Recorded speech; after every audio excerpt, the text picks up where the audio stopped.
dizê-lo que, em certa medida, e era uma imagem que eu não sabia se devia usar ou não, eu vejo-vos um pouco, e saúdo-vos por isso, como os gauleses da aldeia do Asterix, na altura do Império Romano. São ali uns poucos que continuam a lutar contra a maré, mas é bom ver que ainda há pessoas dispostas a lutar contra a maré e a juntarem-se num dia como este para fazer o ponto de situação e preparar uma jornada de luta que é com certeza muito importante para todos nós.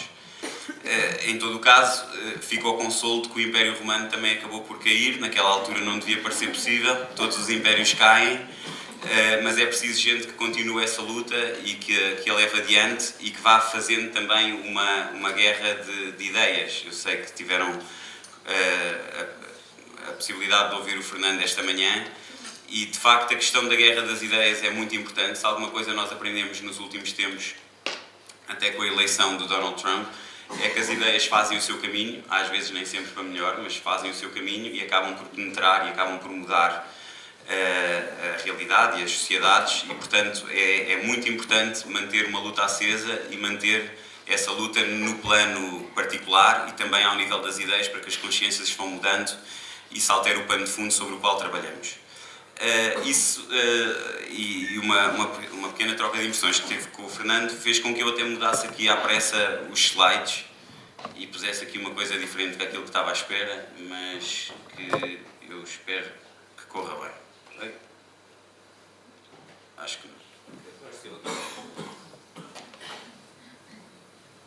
E o pano de fundo é mais ou menos este, foi o que tiveram a falar de manhã. Eu sei que terminaram com uma citação. Assim, para parecer que estamos a continuar e darmos um pulo mais rápido sobre o almoço, eu alterei a ordem e começava antes com uma citação. Esta aqui tem graça, é de 1835. Leva 200 anos. 200 anos, que é mais ou menos o tempo de Escola do Estado. Porque antes disto, mais ou menos, grosso modo, não havia Escola do Estado. As escolas eram uma iniciativa das comunidades. E nesta altura, Alexis de Tocqueville, a olhar para os países europeus, constata que na maioria dos países a educação se estava a tornar uma preocupação do governo nacional, que até então não era. O Estado recebe e frequentemente retira as crianças dos braços das mães para as entregar a funcionários públicos. O Estado toma para si o encargo de exercitar o coração e instruir a mente de cada geração. A uniformidade prevalece na instrução pública, como em tudo o resto. A diversidade, tal como a liberdade, está a desaparecer de dia para dia. Portanto, premonitoriamente, há 200 anos, já Tocqueville achava que a forma como o Estado estava a atuar sobre a educação acabaria por levar a uma imagem um bocadinho cinzenta, que é o que se retira desta frase, onde as escolas seriam mais ou menos iguais. A diversidade desapareceria, com ela a liberdade, porque os funcionários públicos habituar-se-iam ao Estado, através dos funcionários públicos, a retirar as crianças dos braços da mãe e estas habituar-se-iam a dá-las aos braços de mais alguém. E se formos a ver bem, isto que há 200 anos se calhar não dizia muita gente, apesar do livro ter esgotado e ter tido muitas edições, hoje é a realidade. As mulheres têm as crianças e elas vão para a creche e a partir daí quem as vê são mais os professores do que os pais. Tem coisas positivas, como é óbvio, mas a maneira como isso foi feito leva a que muitas vezes, a maior parte das vezes, talvez, a diversidade como a liberdade desapareça. Leva sobretudo a que se construa um caldo em que o normal é que aconteça o que ali está. O normal é que o Estado se ocupe das nossas crianças e dos nossos filhos. E é esse caldo cultural que é importante nós entendermos, porque enquanto vocês, no vosso combate, estão a defender a vossa escola, a escola onde andam os vossos filhos, a escola de que são donos, a escola onde são professores, dependendo da posição de cada um. No global, vocês, ao defender a vossa escola, estão a atacar uma outra realidade. Que é a realidade da escola pública. A escola pública é uma construção portuguesa muito interessante, porque, de facto, não existe uma escola pública. Existem escolas que são geridas através da administração pública. Mas a escola pública é tratada como se fosse uma entidade idêntica às escolas que vocês têm. E quando vocês estão a defender a vossa escola no vosso local, na vossa comunidade, O que estão a atacar, quer queiram, quer não queiram, é uma escola ou outra que existe. Uma só. E que de facto se comporta como tal. Comporta-se como um privado, que está a defender o seu mercado, apesar de ser contra a escola privada. Essa escola pública tem um diretor, que é o Ministro da Educação. Ainda ontem, o subdiretor, que é o Secretário de Estado, estava a defender uma plataforma que é muito interessante e nos dá imenso jeito e que vocês devem defender, que é uma plataforma que, com os dados dos alunos, permite medir a progressão de cada aluno dentro da instituição, mas defendia a dizer, pelo menos foi o que eu ouvi na rádio, foi o cheiro que eu ouvi no rádio, acredito que ele tenha dito muito mais coisas, que desta forma ia-se ver se afinal sempre as escolas privadas eram melhores que as estatais ou não, porque as escolas privadas recebiam alunos que já sabiam. Eu estou a dizer na minha linguagem, não decorei, não tomei notas, mas era o que ele estava a dizer, quer dizer, ele estava... A razão porque ele estava a apresentar um instrumento que é ótimo para nós medirmos se as escolas estão a cumprir a sua função e para a própria escola perceber se na comparação com as outras está a evoluir ou não, era apresentada como eu estou aqui a defender a minha quinta e vou demonstrar que a minha quinta não é má, como andam para aí a dizer. Tem um projeto pedagógico, que é o Currículo Nacional, e de facto não dá para fugir muito dele, e cada vez que se quer fugir um bocadinho, vem alguém de qualquer quadrante político a dizer ai não se pode mudar muito, porque depois faz-se diferente, e as escolas diferentes umas das outras faz muita confusão. Tem um corpo docente que defende o status quo, que são os sindicatos de professores, a sua abrangência territorial é um hiper mega agrupamento, chama-se Território Nacional, a escola é deles. O orçamento também tem, como as nossas escolas têm um orçamento, chama-se Orçamento do Estado, e simplesmente, uma vez que é uma escola única para todo o país, o direito à educação já não é um direito das crianças, é um direito da própria escola. A escola pública tem o direito de educar as nossas crianças, nós é que ainda não reparamos. Já não somos nós que temos direito à educação, é a escola que tem direito a nos educar. E há de quem lhe tira a cota de mercado, porque isso é perigoso para a escola. E, portanto, isto leva a que o vosso combate seja um combate muito complicado, porque ele, apesar de se fazer localmente, nunca foi discutido localmente. Se há coisa que me chocou no debate e na polémica sobre os contratos de associação, foi como todas, quase todas, vamos dizer assim, as mentes bem falantes deste país, e não estou a falar apenas dos políticos, porque esse eu até entendo, dentro de cada partido, o que é que defendem ou deixam de defender, exceto o PS, que é aqui o que serve de charneiro e não dá para perceber muito bem, mas isso seria outra discussão e então não cumpria a meia hora. Se há coisa que eu não entendo é como é que essas pessoas falam deste tema sem nunca falarem das escolas.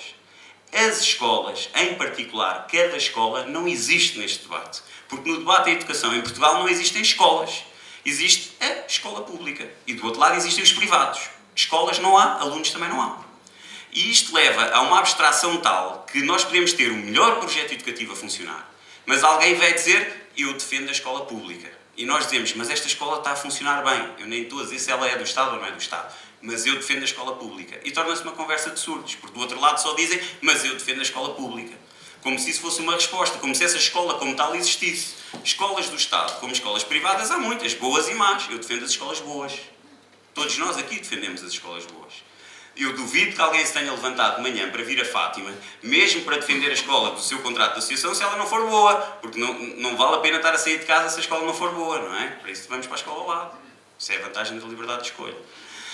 Mas o que acontece é que, em vez de haver este debate local, se a escola é boa, se a escola não é boa, quais é que são as boas escolas, essa avaliação não foi feita.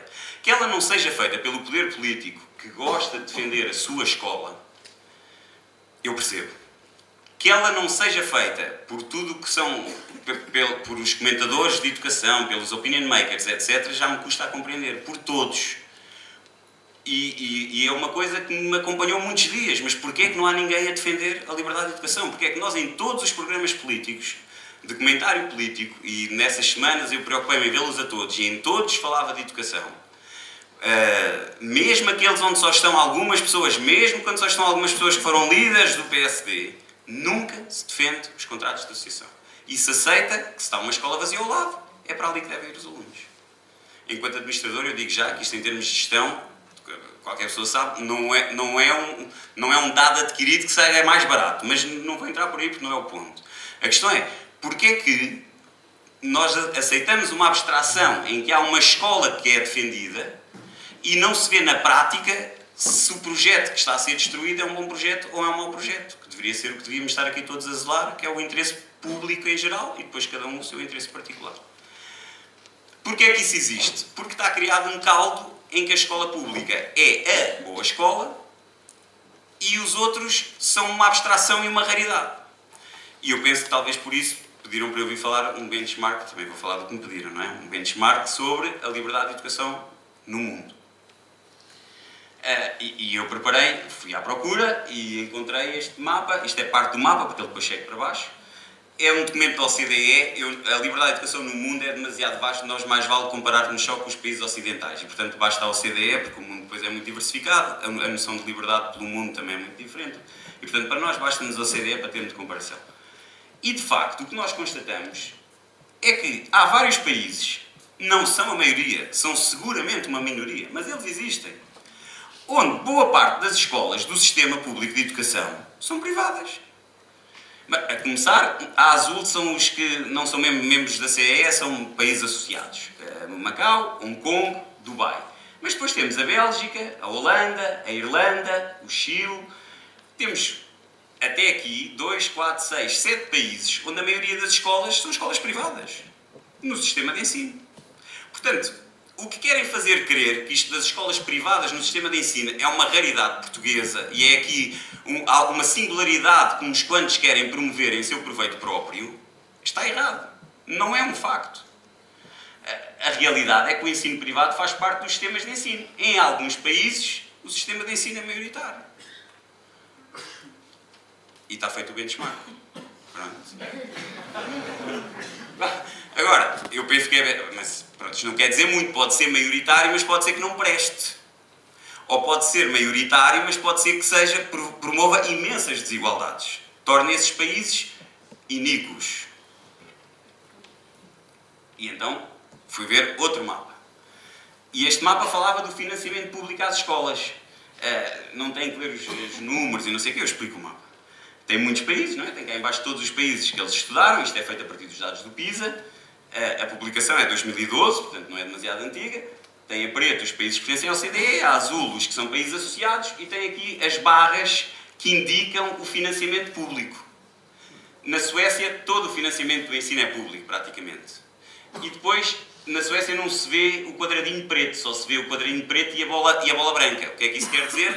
Que tanto o ensino público, que é a bolinha branca, o quadradinho preto, como o ensino estatal, tanto o ensino estatal, que é o quadradinho preto, como o ensino privado, são igualmente financiados ou quase igualmente financiados.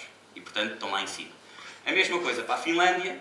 Na Noruega é só público e, portanto, não há bolinhas. Mas temos, por exemplo, vamos à procura dos que falámos há pouco, a Holanda. A Holanda está aqui.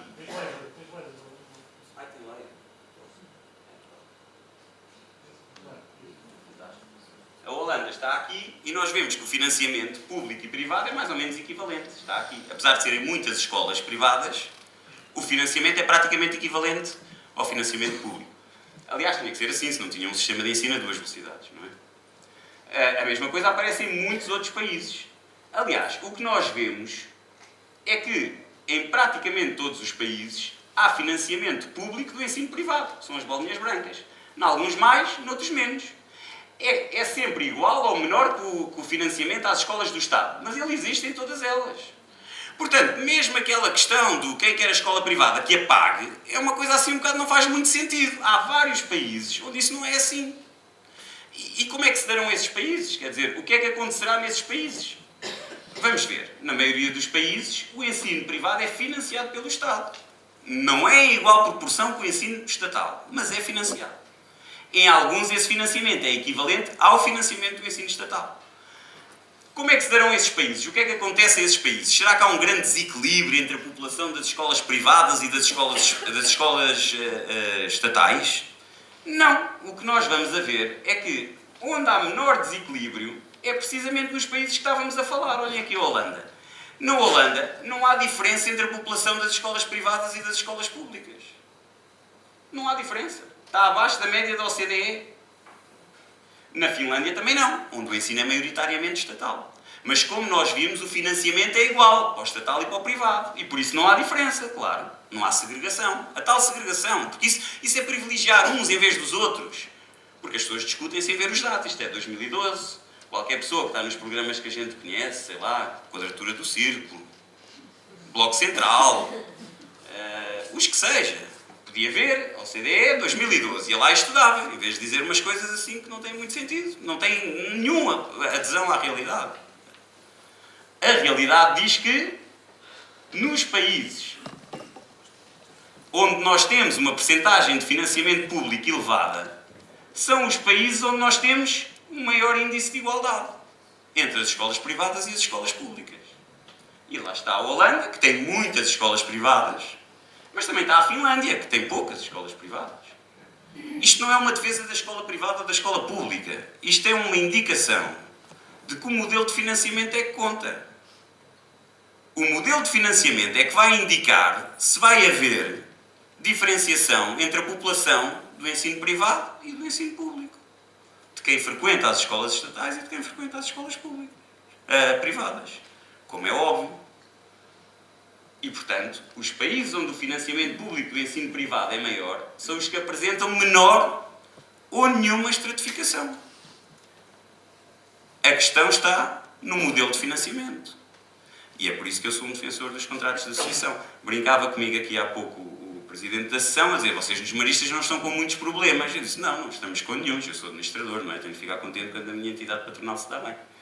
Estamos cheios e as pessoas estão com vontade de pagar a propina. Na minha escola, com certeza que há estratificação. A escola de Delfim Santos é do outro lado da rua. Lá não pagam propina. Tenho a certeza que se fizerem uma sondagem à capacidade financeira das famílias de um lado da rua e do outro lado da rua, ela é diferente. Se de repente o contrato de associação fosse livre e os maristas decidissem aderir ao contrato de associação, com certeza que ia haver mudanças.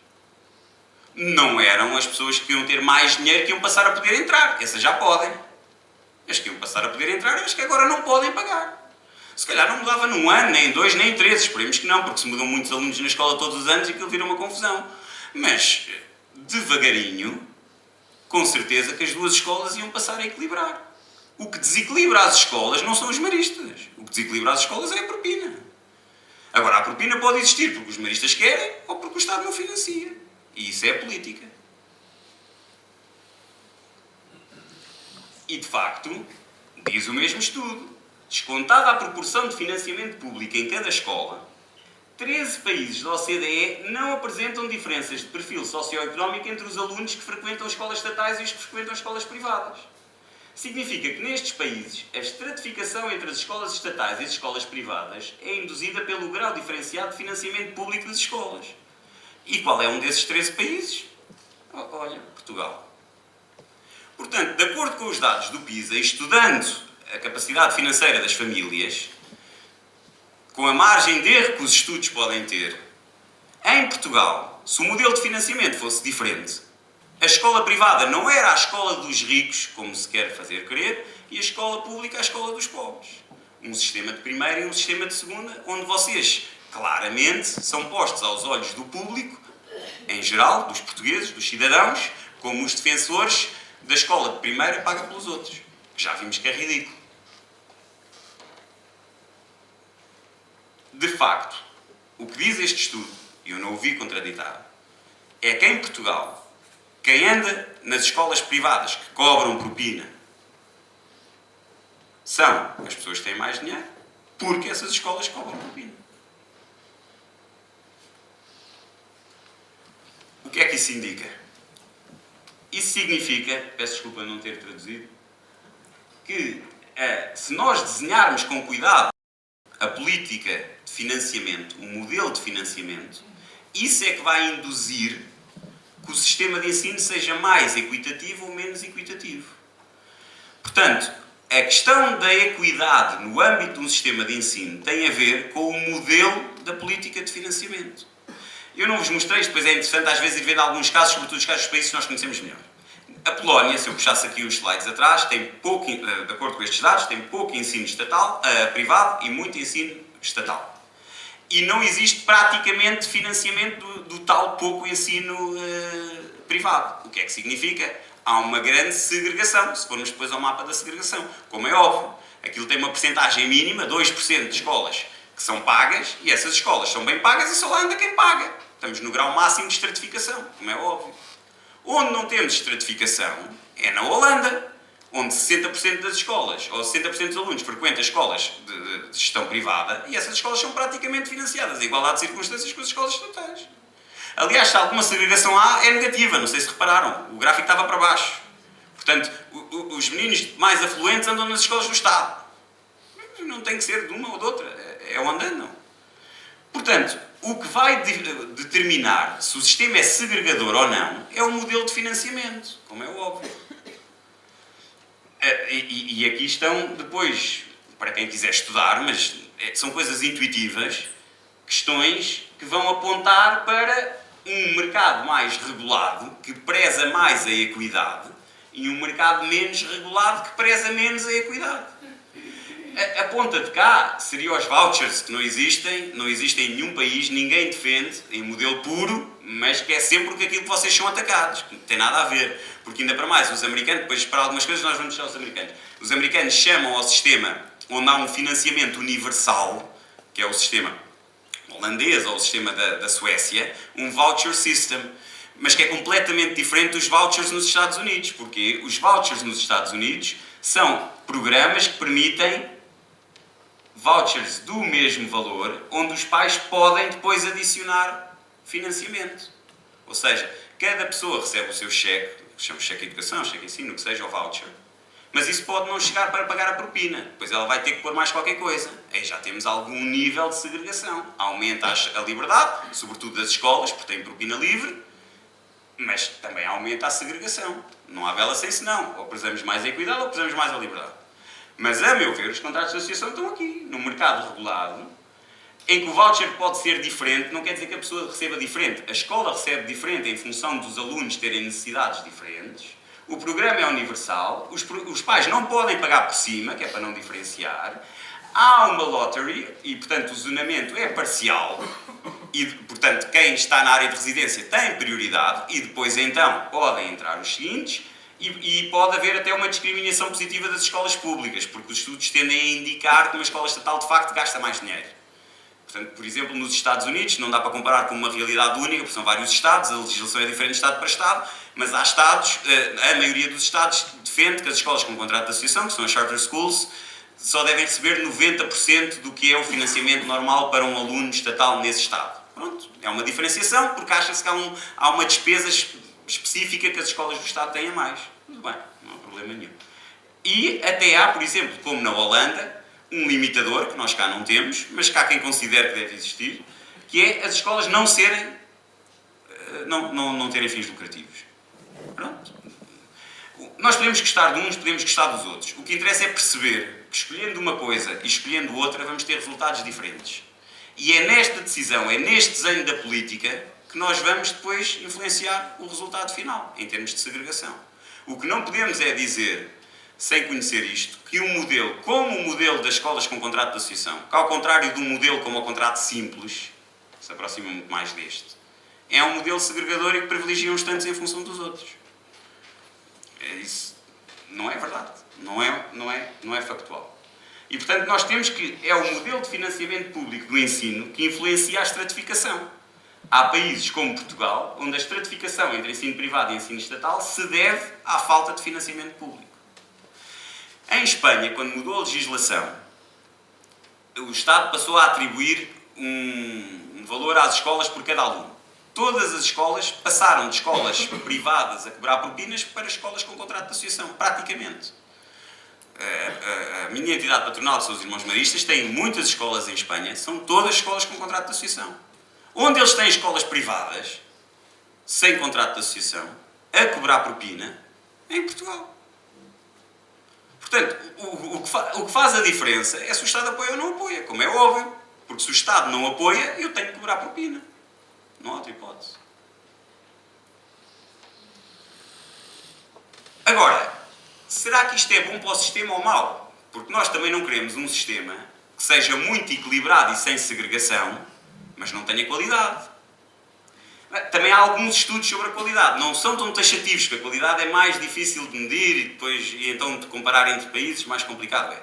Mas esta senhora da Harvard University, Caroline Hawksby, que estuda isto há muitos anos e é contestada por outras pessoas que são contra, diz que, num dos estudos, Parece que as escolas estatais são induzidas a melhorar os resultados académicos dos alunos quando enfrentam competição.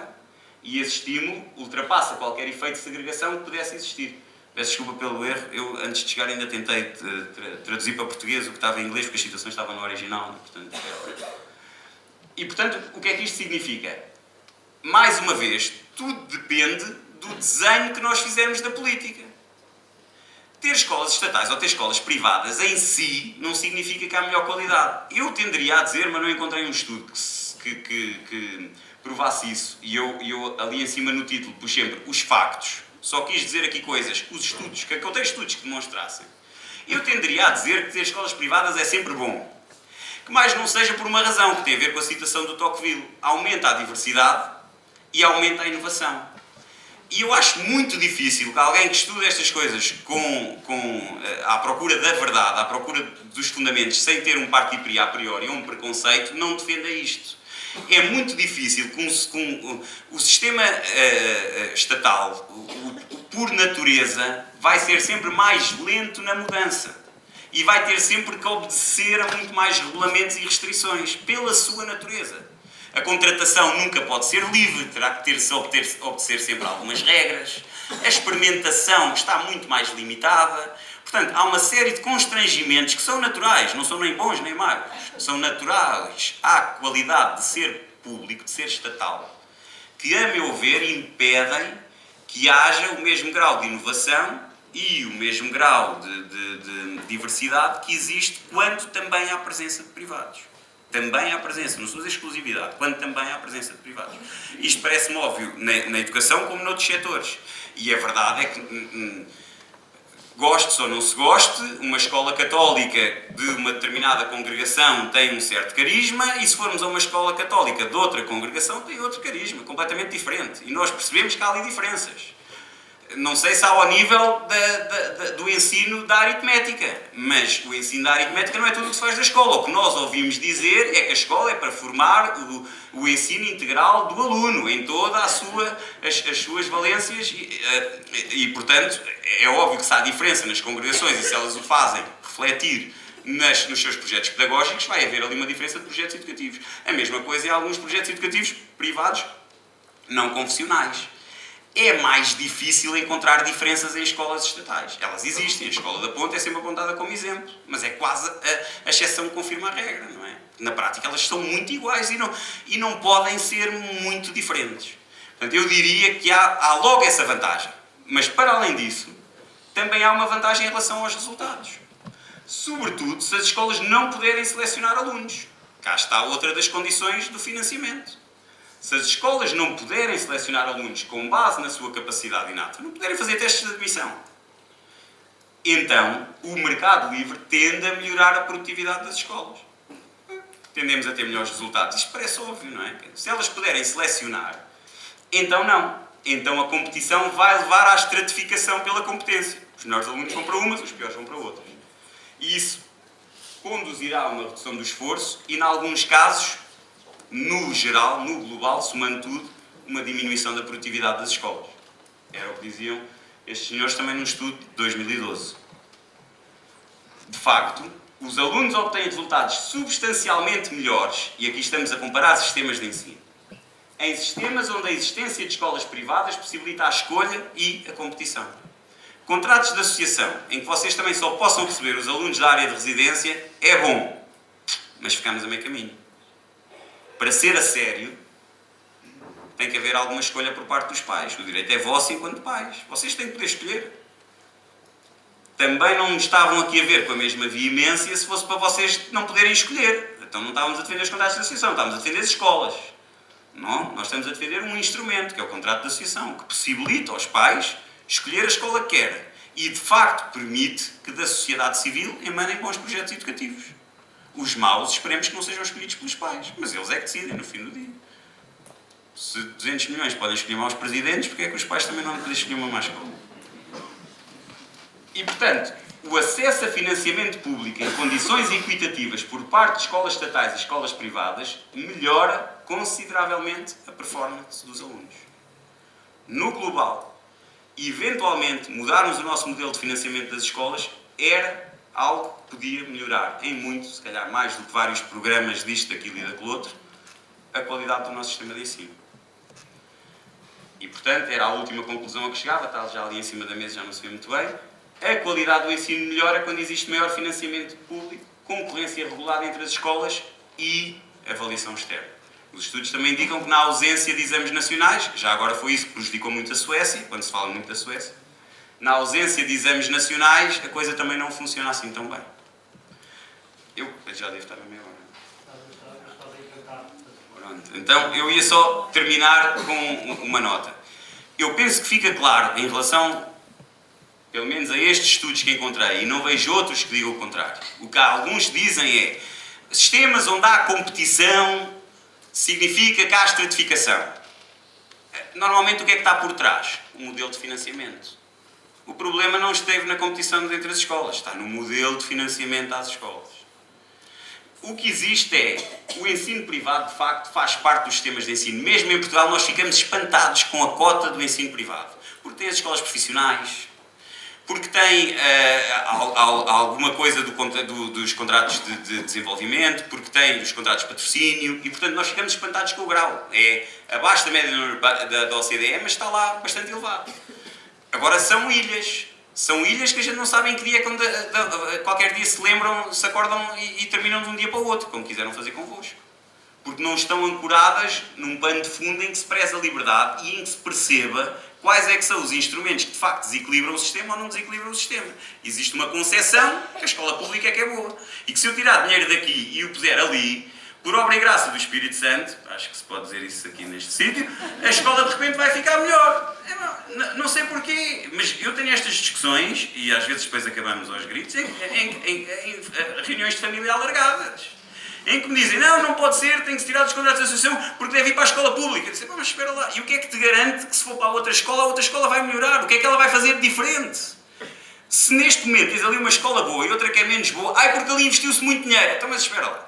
Quando o dinheiro é para ir para a escola com um contrato de associação, é um gasto e um desperdício. Ali gastaram-se não sei quantos milhões. E isso é uma questão de Ossana e vamos todos festejar. E ninguém me pergunta porque é que se gastou não sei quantos milhões a fazer uma escola que está vazia. Eu, antes de vir para cá, fui tomar um pequeno almoço a um sítio onde ao lado está uma escola parada, a meio da construção. A meio da construção já não vai ser construída. Estão à procura de uma entidade social privada que pegue nela e fique com ela. Mas era uma escola da rede estatal. Começou a ser construída porque as juntas de freguesia não chegaram a acordo sobre quem é que perdia escolas ou ganhava escolas e começaram a construir as 2 ou 3, a 200 metros de distância umas das outras. E a escola está lá, em betão, à espera que alguém pegue nela. E se fosse uma escola estatal e acabasse de ser construída, e alguém ia dizer agora está vazia, não pode haver aqui contratos de associação e os meninos têm que vir para aqui. E eu pergunto, mas para que é que fizeram a escola? E não há ninguém que dê um passo atrás. Agora, que nesta discussão no café seja assim, eu percebo.